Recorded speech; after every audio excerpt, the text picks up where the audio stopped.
Presidents and presidential hopefuls came to shake hands. Locals came for the meet and three. With more than 30 years as a Greenville staple, Tommy's Country Ham House announces it's closing for good in May. 7 News' Kimberly Brown spoke to the owner and his family. This is the restaurant that fed the community, a place where the owner says the customers feel more like family. After more than 30 years of 3 a.m. wake-up calls, owner Tommy Stevenson says he's closing the doors of his restaurant for good.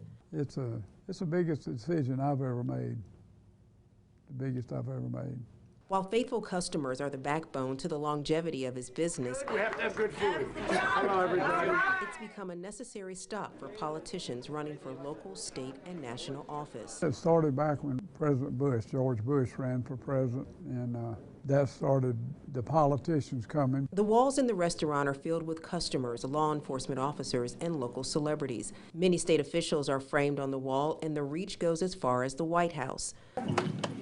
On this day, South Carolina's Lieutenant Governor stopped by to wish Tommy well. I can come in here with my husband and my son, and Tommy's out here greeting us, knowing us, and it just makes you feel like part of his family. The restaurant seats more than 300 at a time, and it's become a tradition for Furman's football team to come and eat before their games. How's your lunch, Stevie? It's real good, Tommy. On a normal day before COVID, the restaurant would serve at least 1,000 customers, all ordering from a menu filled with lip-smacking favorites.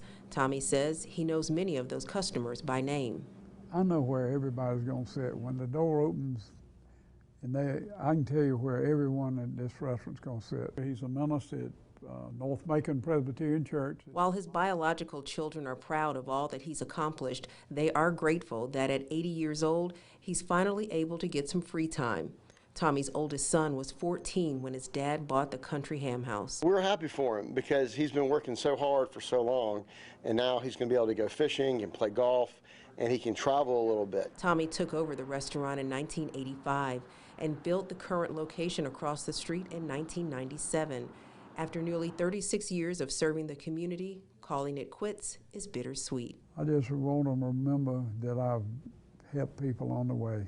You know, I try to help a lot of people. While the Wall of Fame is filled with notables, it's the everyday people who fill the seats of this restaurant the owner says he'll miss the most.